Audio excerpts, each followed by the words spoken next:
Real Madrid ছাড়া সকল গুঞ্জনকে উড়িয়ে দিলেন ব্রাজিল তারকা ভিনিসিয়াস জুনিয়র। এল ক্লাসিকোতে কোচের সাথে নেতিবাচক আচরণের জন্য ক্ষমা চাইলেন ভিনি। জানালেন ভবিষ্যতে এ বিষয়ে সতর্ক থাকবেন রিয়াল তারকা। নিজের সোশ্যাল মিডিয়ায় একটি পোস্টের মাধ্যমে এসব বলেন ব্রাজিলের এই তারকা। রিয়াল মাদ্রিদের অন্যতম বড় তারকা ভিনিসিয়াস জুনিয়র।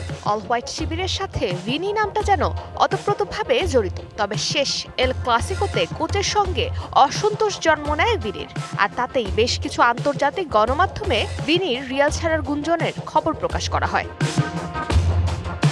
রবিবার বার্সার বিপক্ষে ম্যাচের ৭২ মিনিটে ভিনিসিয়াসকে তুলে আরেক ব্রাজিলিয়ান ফরোয়ার্ড রদ্রিগোকে নামান শাবি আলোনসো। প্রথমে ইশারায় ভিনি কোচকে জিজ্ঞেস করেন তাকে কেন তুলে নেওয়া হচ্ছে। এরপর বেশ অসন্তোষ নিয়ে মাঠ ছাড়েন ব্রাজিলিয়ান তারকা। বেঞ্চের আবশে সোজা টানেল দিয়ে ভেতরে ঢুকে যান, যে ভিডিও বেশ ভাইরাল হয় সোশ্যাল মিডিয়ায়।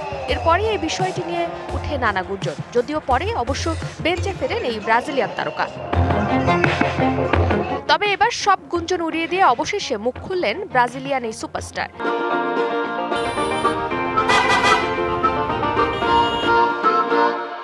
নিজের এমন আচরণের জন্য সবার কাছে ক্ষমা চাইলেন তিনি।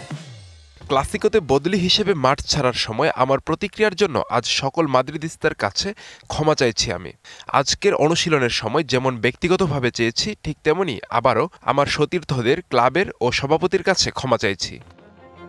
এই মৌসুমে লা লিগায় এখন পর্যন্ত ৫টি গোল ও 4টি অ্যাসিস্ট করেছেন ভিনি। ১০ ম্যাচে ২৭ পয়েন্ট নিয়ে লা লিগার শীর্ষে অবস্থান এখন রিয়াল মাদ্রিদের। ফারজানা জাহান প্রিয়া, ডিবিসি নিউজ ডেস্ক।